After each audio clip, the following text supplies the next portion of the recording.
বকাবকি না করেও শিশুদের শৃঙ্খলা শেখানো যায়। অভিভাবকদের জন্য রইল কিছু পরামর্শ।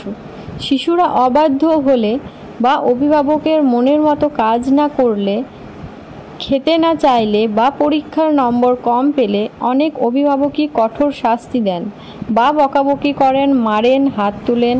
এতে লাভ তো হয় না, উল্টে শিশুর মনে নেতিবাচক প্রভাব পড়ে।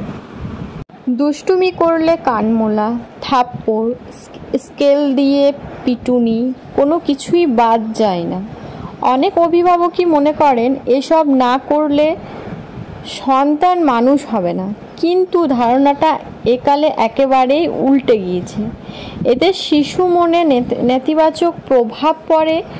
বুঝেই স্কুলে মার এখন নিষিদ্ধ, তবে বাড়িতে কড়া শাসনের বিধি রয়েছে। শিশুরা অবাধ্য হলে, তা অভিভাবকের মনের মতো কাজ না করলে, খেতে না চাইলে বা পরীক্ষায় নম্বর কম পেলে অনেক অভিভাবকই কঠোর শাস্তি দেন বা বকাবকি করেন। এতে লাভ তো হয় না, উল্টে শিশুর মনে নেতিবাচক প্রভাব পড়ে। বাচ্চাদের শাসন করার জন্য মারধর করা উচিত নয়।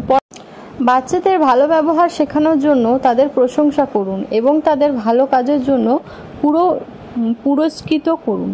বাচ্চাদের জন্য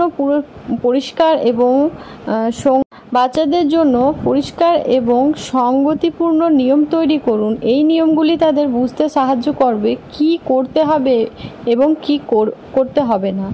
নিয়মগুলি অনুসরণ করার জন্য বাচ্চাদের সময়সীমা দিন। যদি তারা নিয়মগুলি অনুসরণ না করে, তবে তাদের একটি শান্ত পরিবেশ কিছুক্ষণ ঘুরতে নিয়ে যান।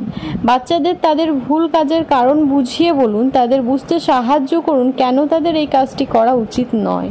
বাচ্চাদের ভালো এবং খারাপ কাজের প্রতি প্রতিক্রিয়া জানান। তাদের ভালো কাজের জন্য প্রশংসা করুন এবং খারাপ কাজের জন্য তাদের ভুল বোঝানোর চেষ্টা করুন। নিয়মগুলি নিয়মিত অনুসরণ করুন। এতে বাচ্চারা বুঝতে পারবে যে তাদের আচরণ অনুযায়ী কি প্রতিক্রিয়া হবে। বাচ্চাদের শাসন করার সময় সবসময় মনে রাখতে হবে যে তাদের ভালোবাসতে হবে এবং তাদের প্রতি সহানুভূতিশীল থাকতে হবে। সন্তানকে শাসন করতে গিয়ে মাঝে মাঝে আপনি মেজাজ হারাতে বাধ্য। দিনের শেষে আপনি হয়তো ক্লান্ত, স্ট্রেসড বা ভালো বোধ করছেন না এবং আপনার বাচ্চা এবং কিছু করছে যা আপনাকে মেজাজ হারাতে বাধ্য করে। কি করবেন?